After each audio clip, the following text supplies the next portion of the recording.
Within last week's show, we covered the first half of an interview that Atozi had posted on the 27th of September, which in the second half that we found out the interviewee claimed that some people were pushed over others to get a briefcase as part of the second challenge. A percentage of those briefcases were safe and the rest weren't, e.g. those people would get eliminated. And for those people who were pushed or hurt, they were removed between Las Vegas, the Mr. Beast part of the Amazon production, and Canada, where Amazon then took the reins for the Amazon Prime episodes of the Beast games that, by the sound of it, has finished filming at the time of recording, and quote, anyone who was physical or mean. We also found some details about what the third challenge really took place of, or really happened in Las Vegas. So the third challenge was a capture the flag style game. Many of those who were playing in the third challenge would fight over flags, grabbing each other. Hans interviewee claimed that some people were carried out by medics for, quote, hurting themselves or knocking themselves out due to tripping, falling when running for flags. So they would be running to potentially get this flag from someone else. There was also some talk, if I recall correctly, that there was people fighting over the flags. How Mr. Beast had kind of articulated it was they were meant to do rock, paper, scissors to decide who would actually win that flag, but what ended up happening was you basically had the kind of, it was more to related to these reports where these bulkier guys were basically pulling and kind of snatching the flags off other competitors and kind of being a bit more forceful with how they went about things. After the third challenge, each flag had a number on it, and those people were split into odd and even numbers, and then they were split and gave them food. Now, the interviewee claimed that the production fucked up by giving all of the really, really nice food that was meant to be there for the end of Las Vegas, the end of the overall challenge, to what I believe was the even numbers. And then when the interviewee went back after the food break, there was a kind of conversation around what did you get, how did it happen, is that unfair, and etc. And then it seemed and came to light that the production in theory had fucked up. If you want to hear more about the fourth challenge, it doesn't really add or go into the details of the lawsuit, hence why I'm not really covering it here. So I will leave, as I said before, leaving the links down below if you want to go check out that interview and find out more information for yourself, along with all the other source notes for this week's video. This was also around the time where it was bad luck because of the airline outage that took place across America in July as well, because of technical issues that was mostly reported across the time, and I'll leave some resources down below if you want to find out some more information about that. So it created a bit more difficulty getting everyone home, but you could say, or you can't really claim that that was Mr. Beast's team or their production's fault specifically, because they didn't, correlate, or they didn't be in a position where they were causing that internet or hacking outage, if I recall correctly. There was one report that was also talked about within the interview where a female TikToker wanted to, quote, end herself, end quote, because of what she went through. She got to the first challenge and now she was allegedly homeless because of Mr. Beast, and Mr. Beast should give her more money, etc. It's hard to verify that. The interviewer and Atozi and also the interviewee didn't really specify that, because obviously that's not his story and it wasn't necessarily, so it could be linked to the lawsuit, might not. We're not 100% sure what happened there because we don't have the details, but I thought it was important still to bring to the show and still say that, it happened. And if I can find more information about that TikToker, I will be sharing it in next week's show. Within this interview, also the interviewee claimed that they were treated like an animal by someone on the production staff. Now maybe that person was just having a bad day, and that was one person out of many who were on the production who worked well on set.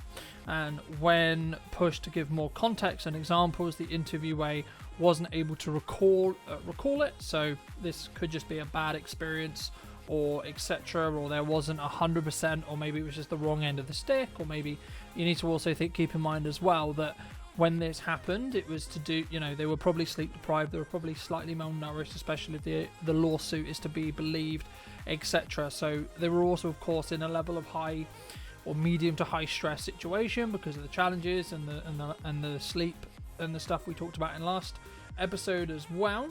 The interviewee also claimed on the Amazon Prime side of the production there was no more physical challenges, and at the end of the interview goes through the lawsuit claims line by line and was willing to add that everyone got paid everyone got paid $2,000, and then it came out after it happened they were then asked to come back for everyone else to get an additional $1,000, but as far as he was aware, no one was asked to necessarily pay a "you're not allowed to sue us"-esque line. So the total pay for, in theory, those 3 weeks would have been $3,000.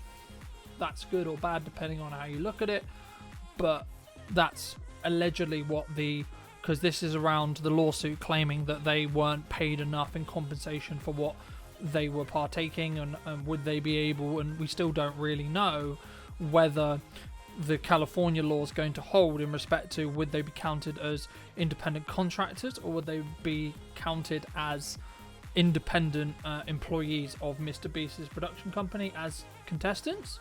So this is really going to be where it falls into that kind of grey area, but to be honest, from what it's sounding like and what it's looking like, as the lawsuit since writing this episode has kind of gone quiet. Now that could be the legal process being quite slow, but also, as I alluded to in last episode, it's very likely that this lawsuit won't go anywhere necessarily. It will probably be talked about when it was brought up and happened, and if there is anything that happens, it will most likely be settled outside of court through NDAs, so etc. Now that doesn't mean stuff's not going to get leaked, as we've seen. Everyone who has come out about this situation has already in theory are under NDAs anyway. So does that mean that people are going to come out? Maybe not. Time will have to see, we'll have to tell, and we'll have to go from there. Hello my friends, did you know that 99.1% of you do not subscribe? So could we please change that? And if we do, my promise to you is I will continue to share my views, my opinions, the opportunities I see on social media, those things that could explode and really, really help your business with the news going on in social media. So thank you ever so much for joining me, and back to the topic episode. There was also some claims that no one who actually played in the games likes one of the female creators who was actually posting out a lot of this, or quote leaking this, and there was talk that she was a clout chaser, with him also claiming if he or any of the other 2,000 people were asked to go back for series 2, it's very likely that they would as well. Now in Atosi's ending card, or the video that he did with the interviewee, he added a bit on the end talking about a CNN article where most of the claims we've already talked about were confirmed and a bit more data was talked about, but there was also some claims where allegedly one of the portaloos that was being used did overflow, and some of the staff had to clean that up, that either A, didn't have the experience, didn't have the right equipment, but also number 3, it was also allegedly around where some of the contestants were having to sleep, so that would be obviously nasty, obviously horrible, and shouldn't have happened. Now the question is that specifically who's liable there? Where's the problems there? Is that just a planning logistics issue, as we discussed in last episode, or is it more actually these things happened and the right procedures weren't in there, and then where does it sit legally, right? Where does it sit from a liability point of view?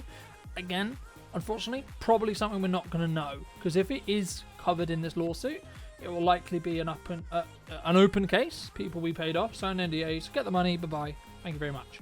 But Mr. Beast did go on the Impulse podcast, Logan Paul's podcast, to talk about Lunchley, and there's a couple of notable quotes I think that would be important, and it would be the good PR side of this story, you could say. That quote, when Jimmy was talking about the fact they broke so many world records, as well as him building a city for hundreds of people and spending $100 million on building sets, etc., he also claimed that he gave up to $20 million within the show. There was a conversation as well about how much budget he was really given, and the headline, I believe it was the New York Times that broke it, said that he got $100 million for his cut within the Amazon deal, but there was allude to the fact that the budget could have been significantly larger for the show. We'll see whether that is true or not, and potentially we will see those financials. It depends on whether they get disclosed and if the lawsuit does end up falling through, because if it does, then there will have to be a level of public conversation around it in regards to the discovery process, but which in theory could have the full numbers for the production within it. However, Mr. Beast did claim that he, quote, lost money on it as well. So I'll leave the links down below if you do want to check out that podcast and hear it for yourself.